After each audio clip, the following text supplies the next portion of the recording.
IBC Entertainment, and on nights with a full moon and on days when I'm allowed full access to the 7th floor, I'm also the Senior Vice President of Sales for MAD. And this is entirely as much as they would like me to say is, ladies and gentlemen, Mr. John Vaccaro.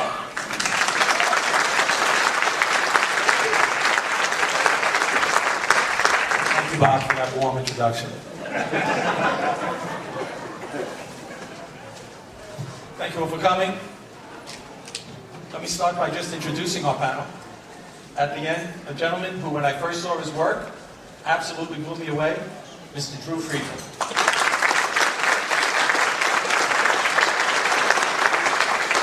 Sitting next to Drew, a man who has been doing Spy vs. Spy, I was thinking about, it's got to be about 18 years now, Mr. Peter Cooper.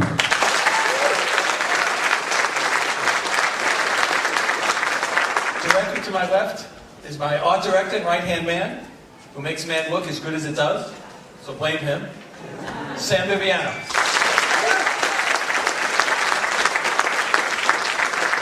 And last, but certainly not least, a man who does, well, it's over 50 years, I think, I was doing the math. Over 50 years with MAD, created such things as snappy answers to stupid questions, a ton of articles, and over 400 folded. Mr. Al Jackson.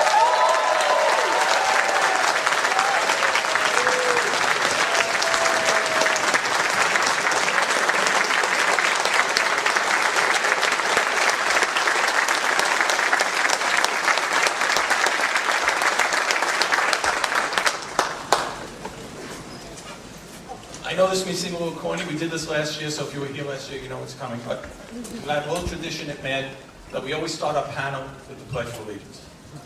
And I don't know if you know this, but because of the money situation in the country, Congress recently allowed for product placement in the Pledge of Allegiance. So I ask you all stand once again and join me as we do the new Pledge of Allegiance. I part allegre. Repeat after me, please. I part allegre. Tutti fair. Fuji United, Franco American. Banana Republic. Ford Chicklets Van. One Nathan's. One DeBod. Disney Vagisil. Whislisterine, Van Jergens, or Mountain.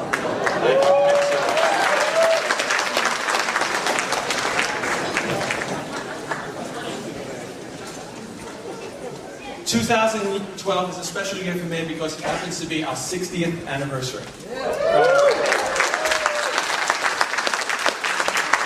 To celebrate, Time Home Life has foolishly decided to publish this. Totally Mad, 60 years of humor, satire, and stupidity. You can judge a book by its cover. There were early comics by people such as Harvey Kurtzman and Will Eldon. Yes. Classic artwork by some MAD legends who unfortunately could not be here today, such as Mort Drucker, Jack Davis, Wally Wood, and some guy named Sergio Aragones.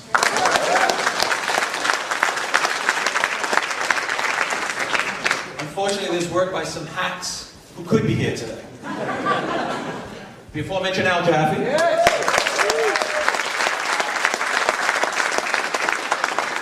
Sam Viviano. Drew Friedman.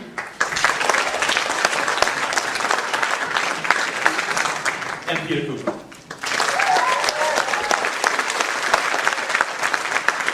But the book has more. It has insightful MAD commentary.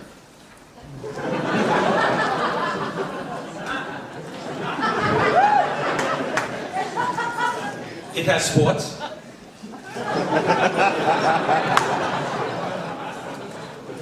And musical critique.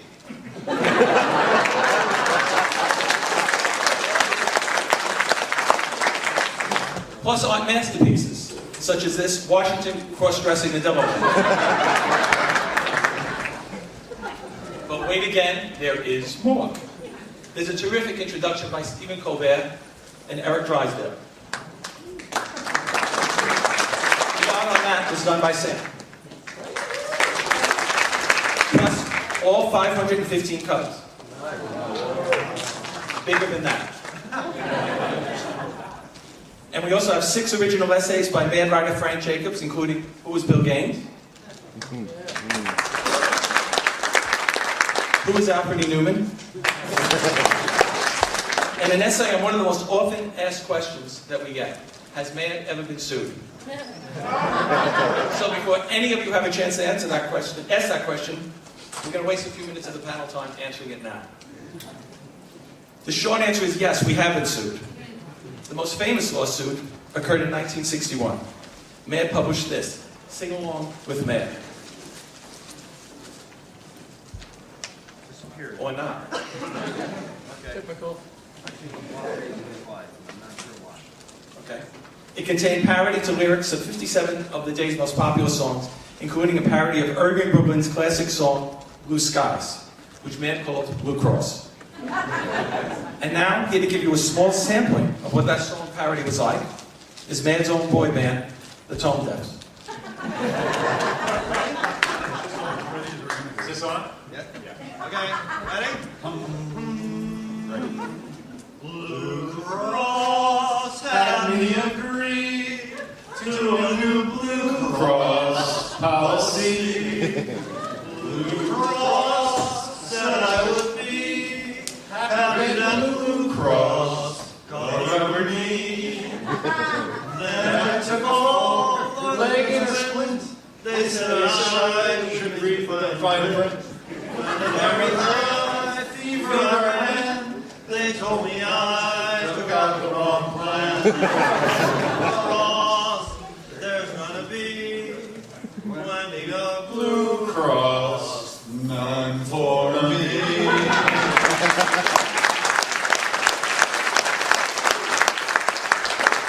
Holding your boobs That was to the end. pathetic. That was terrible. Can we do it again? We need practice, obviously. Now it turns out Irving Berlin loved to sue people. God bless America, you know? So he, along with 12 other composers whose songs we parodied, sued Mad to the tune of $25 million. In the lower court's initial ruling, the judge ruled that 23 of the 25 songs were indeed satires and covered in original words and thought, he said. He even called them original and ingenious. So this guy didn't know what he was doing. But on 2 of the songs, both written by Berlin, the judge ruled that the titles and the lyrics were too similar to the real songs. The songs were Always and There's No Business Like Show Business. There's no business like no business. There's no business like Sit down. Now, Mad publisher Bill Gaines was pretty happy with the lower court's decision. 23 out of 25 ain't bad. But Mr. Berlin was not, and he promptly appealed. In the appeals court, Mad was a bit apprehensive. The judge was this man, Irving Kaufman. Now, Judge Kaufman was not a man to be trifled with. In fact, in 1951, he had sentenced Julius and Ethel Rosenberg to the electric chair for spying. True story.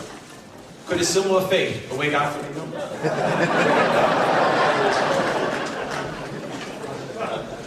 Turns out, Mad had nothing to fear. In fact, Judge Kaufman gave the chair to Irving Berlin. Kaufman ruled that Mad completely in Mad's favor. He said that Mad had used only the meter of the original lyrics, basically telling Irving Berlin he could not claim property interest on iambic pentameter.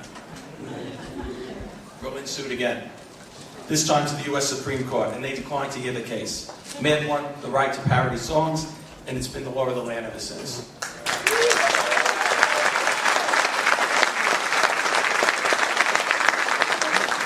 Many years later, a biography of Irving Berlin was published.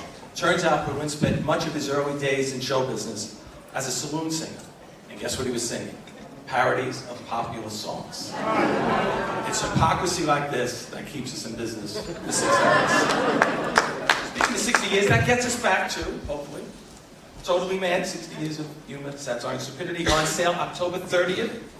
You can pre-order your copies at madmag.com, but we do have one copy here today that we'll be giving away later.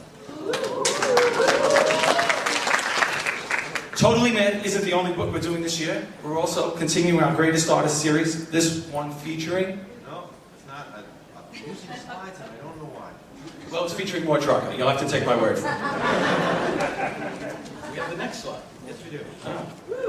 We're also doing some other books, our archive series, plus Amazingly Stupid Mad and Extremely Moronic Mad, which are books specifically edited for younger fans of the hit cartoon show Mad.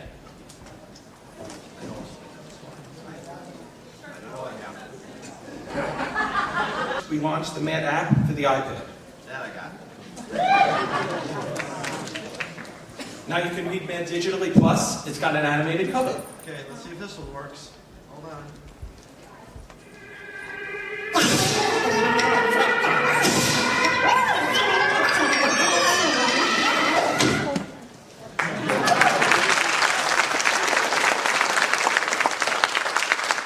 It has not one, but two interactive fold-ins. That's one way of folding. You can try to fold your iPad in, but that only works once. And the ability to buy digital back issues. We're going to eventually load all 500 and change issues, so you'll really be able to have the whole Mad library. You'll also get exclusive Mad ebooks, such as this one we just put out, Mad About Obama.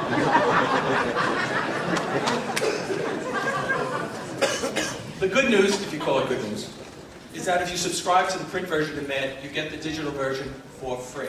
You get what you pay for. Or you can just get a digital edition for $10. Cheap. You can also now get digital copies of these Mad books available on all tablet platforms. The other big news is that we relaunched our website this year, the Idiotical. Every day we load up new material on current events. Like what you asked. Someone is? Like what? Right now. When Katie Holmes announced that she was seeking a divorce from Tom Cruise, it was the Idiotical, and only the Idiotical, that provided the public with the true reason behind the split. Tom got distant and moody when Surrey became taller than him. When Snooki tweeted this real photo of herself without makeup, this got us to thinking, what would other celebrities look like without makeup? Here's Leah Michelle with, and without her makeup.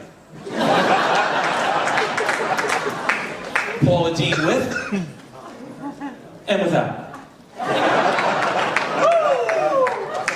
And lastly, get ready. David Hyde Pierce with, and without.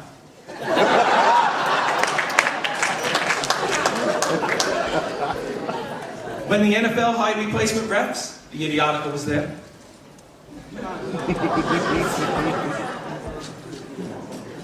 And when Apple Maps proved less than accurate, it was the Idiotical that wondered what effect that might have on a classic New York cover by Saul Steinberg.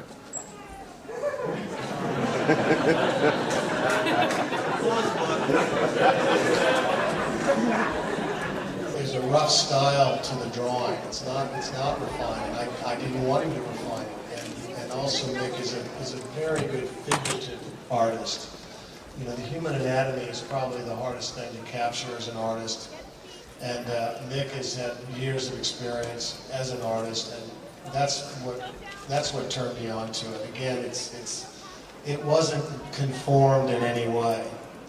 John wrote the screenplay he wanted to write, and Nick drew the graphic novel he wanted to draw.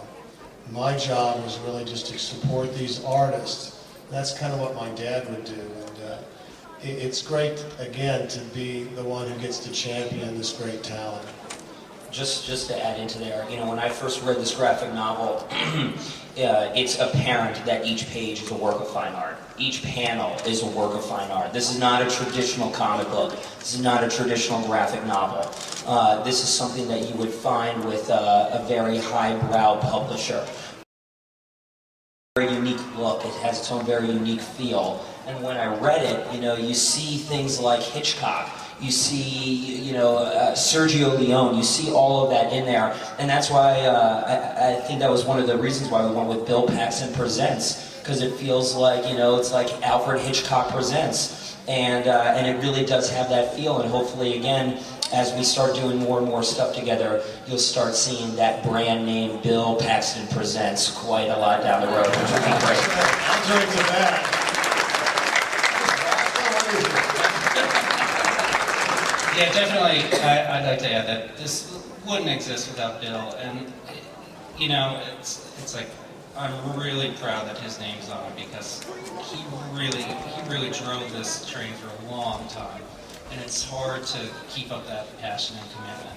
I learned something from Jim Cameron. Oh, I learned a few things from him. But one of the great things I learned from Jim is enterprises of great merit, you have to be willing to lay siege to them. You have to be willing to plant seeds that for trees you might not harvest for several years. And knowing that is the way to approach something like this. It's not an instant fix. This is, I think I read this script 4 years ago. I think 2.5 years ago is when Mick started writing it. But and to see it finally come together is really, I got to say, today's a very, very special day for me to be here. And I can't thank you all enough for coming out and supporting this effort. Thank you. And this is the big person of interest panel. Let's get right to it. Let's bring people out. First, we have producer Margot Lulick.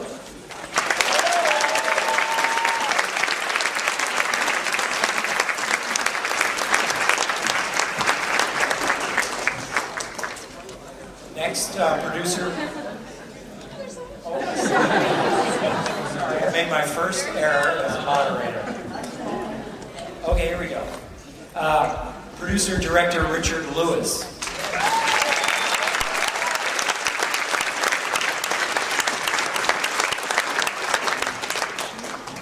Next, she is a pop culture demigoddess. You know her as Root, Amy Acker.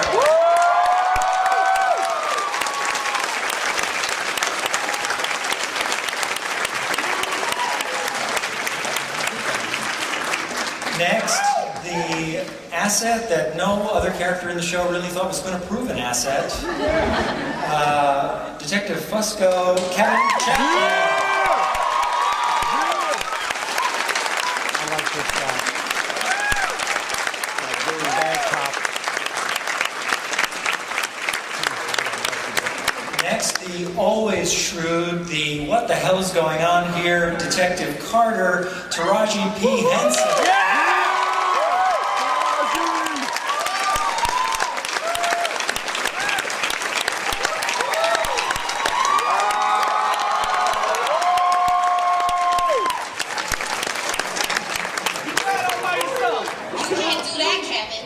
I get to work with that every day. Next, the brilliant on every level, Finch, Michael Emerson.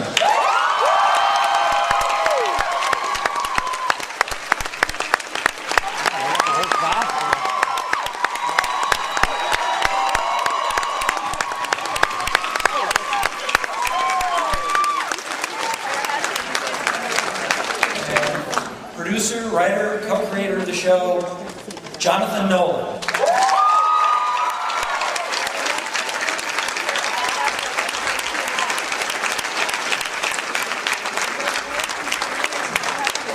Find an empty wall, please.